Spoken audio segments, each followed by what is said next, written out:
Good day, and I hope you are fine.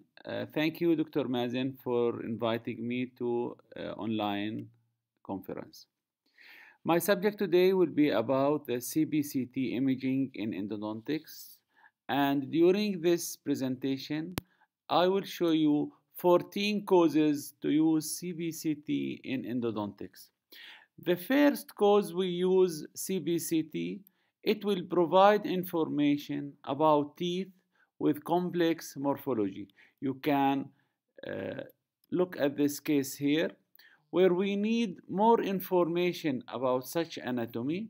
So this lower second molar, it shows two roots, but we need additional information about the configuration of those roots. So once we take CBCT, it will show us the C-shaped canal, which will enable us to clean shape and predictable obturation of such morphology. This is called dense indent. So this dense indent, we need to know how much the tooth inside the main tooth is big or small, how much it's away from the main canal. So we need additional information. Because of this, we take the CBCT. The second cause is the CBCT will provide information about types of canals. So while we are looking at this tooth, we can know with using CBCT, the coronal part has 3 canals which join to exit in one foramen. That means I will prepare the main canal, then I will search for the joining point of the other 2 canals and clean them accordingly. So this will be the final result. Another cause, CBCT will provide information about canal curvature. If you look here at this tooth, you can see we are dealing with acute curvature. So we have to take care while using our files or rotary files.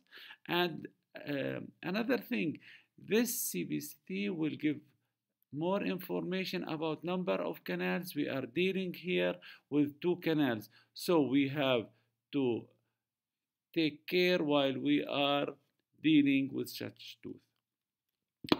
The fourth reason for using CBCT, it will provide information about location of foramen. So when you look at this lateral lesion here in this tooth, you have to ask yourself why this lateral lesion occurred laterally, not apically. That means I need additional information.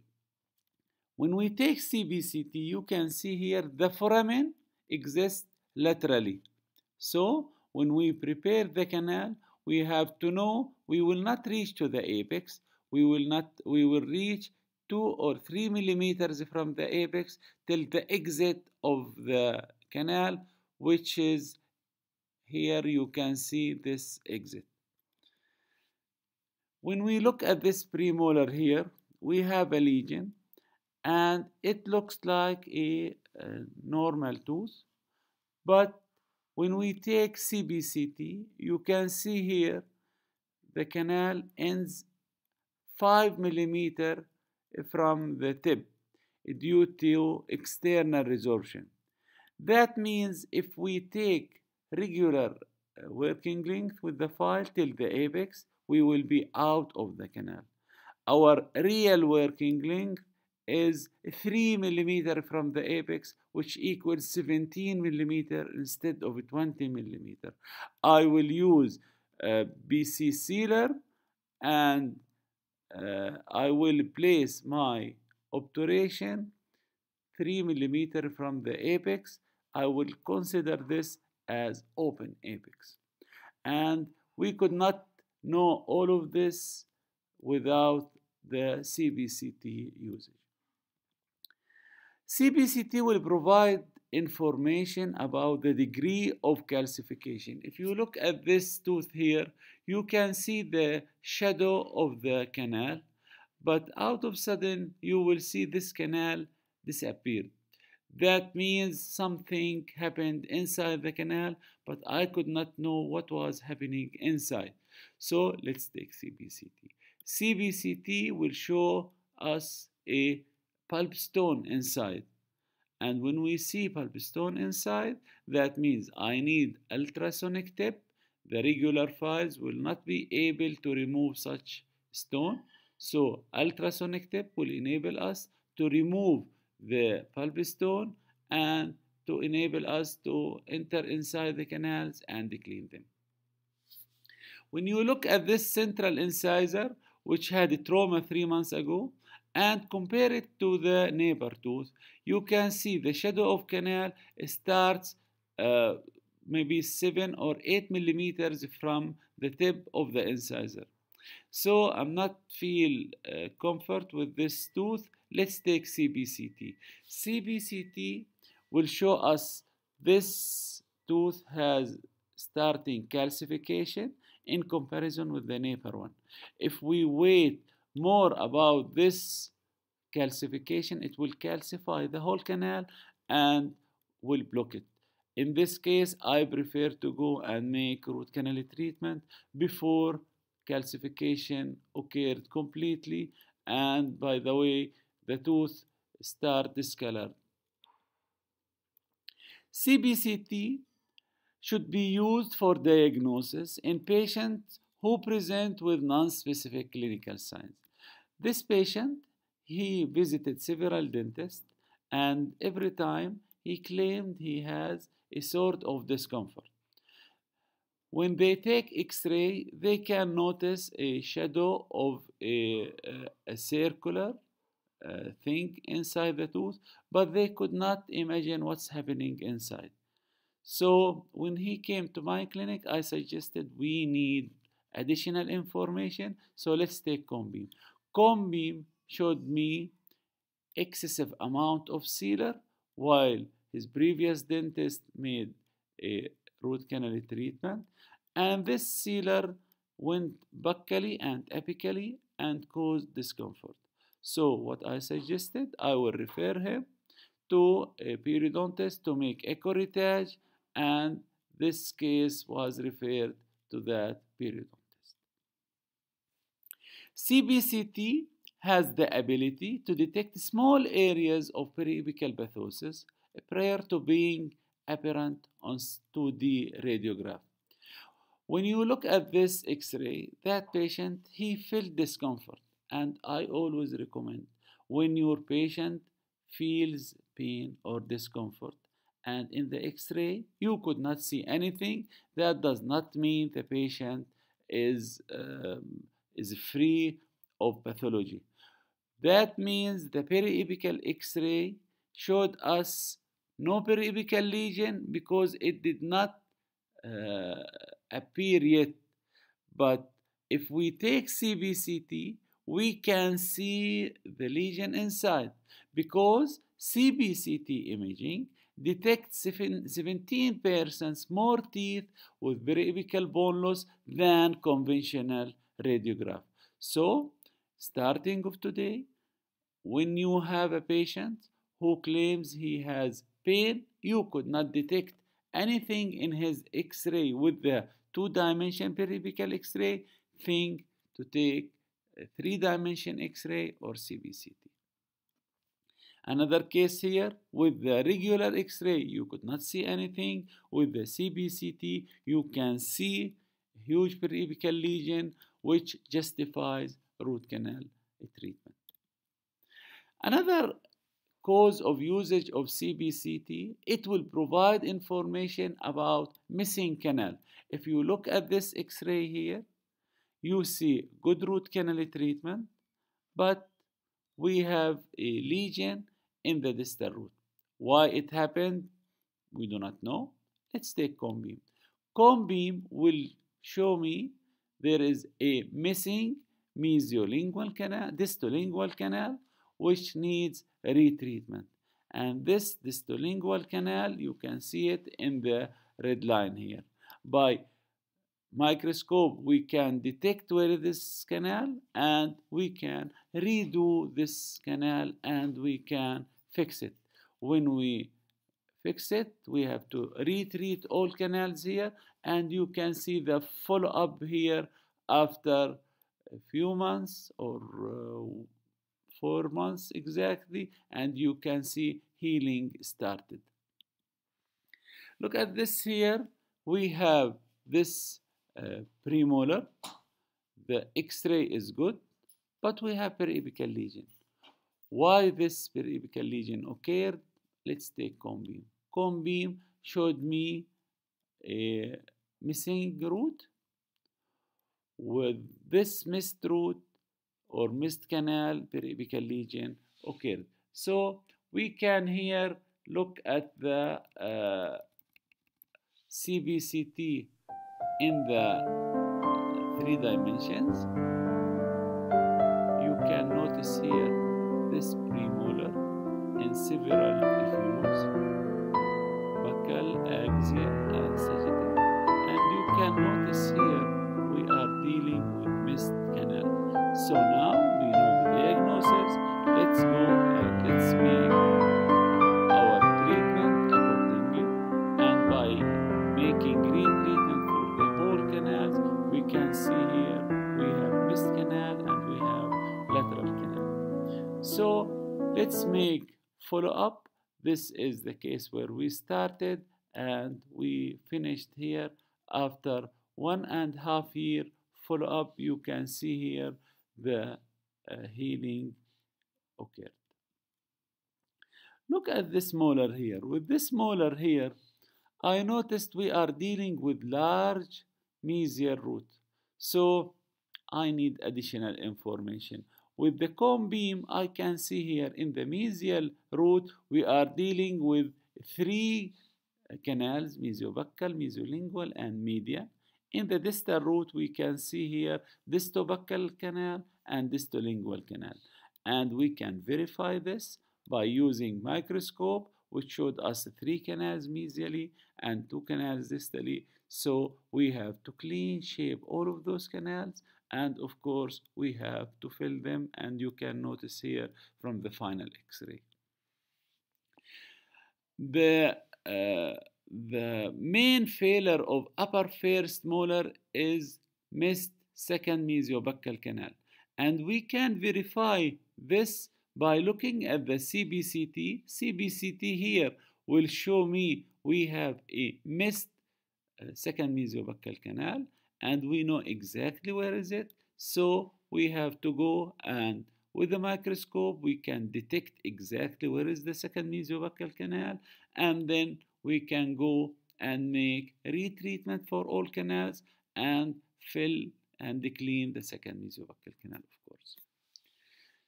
The 9th cause of usage of CBCT is to detect of a fractured tooth. CBCT imaging seems to be generally advantageous in the diagnosis of horizontal root fracture. So if you look at this case here, this patient suffered of pain.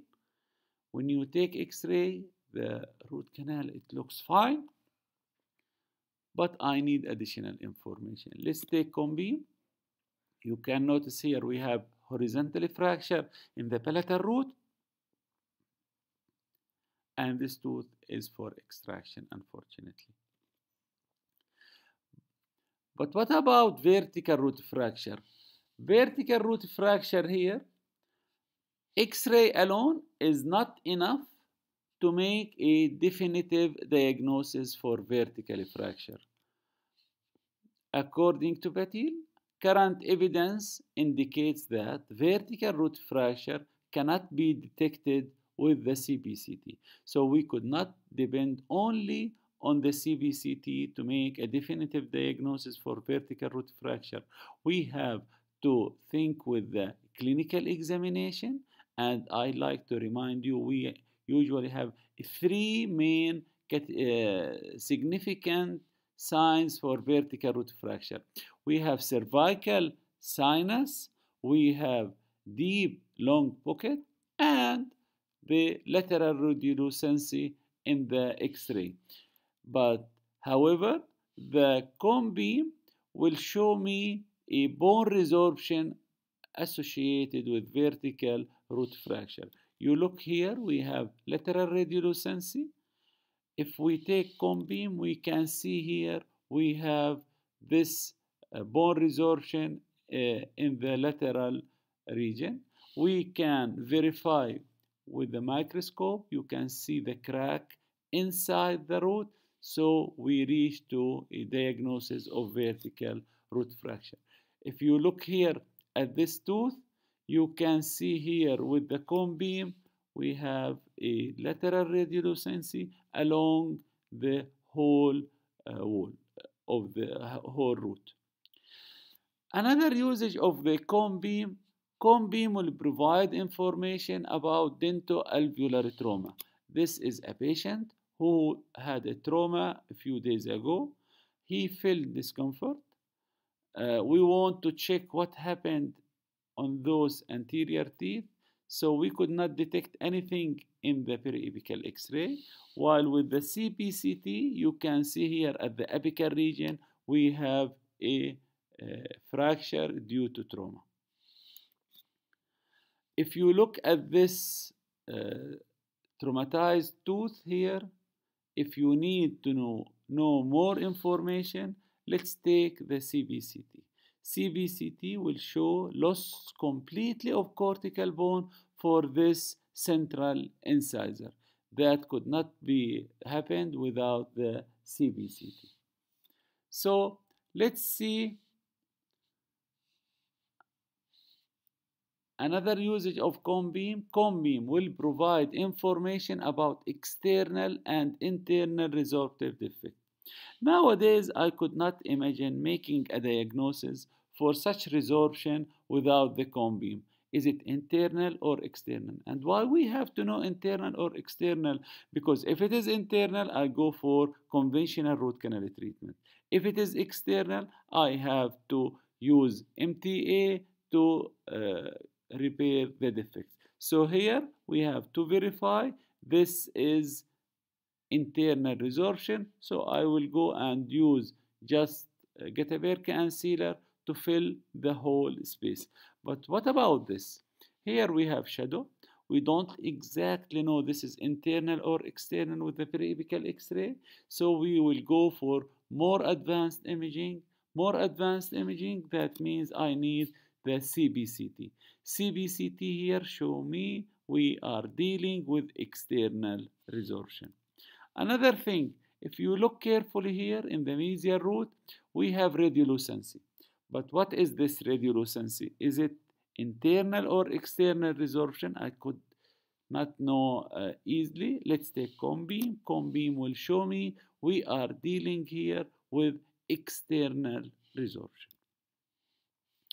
If you look at this tooth here, we have impacted premolar, which caused resorption of this lower first molar. So it's obvious the mesial root here, we have resorption, external resorption. But what about the distal root? Are we dealing with external resorption or no external resorption? The premolar superimposed the mesial root, so it's not obvious what had happening under this premolar. So let's go and take cone beam, and this is a buccal view of the cone beam. It will show me we are dealing with resorbed mesial root, non-resorbed distal root. The length of the distal root is 18 millimeter. The mesial root is 12 millimeter. So we will go for the mesial root, and we will make regular treatment with the Guttapercha while in the distal root, while in the mesial root, I will place MTA or bioserum. I will consider it as open apex tooth. Cone beam helps us in making a diagnosis for perforation. If you look at those two anterior teeth, in the periapical X-ray, we could not see anything strange, but with the cone beam, you can see here the first tooth has perforation and the second tooth has also perforation due to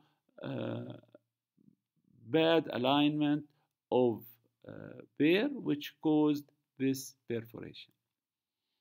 What about this tooth? I don't feel comfort about this forcation area. I need additional information.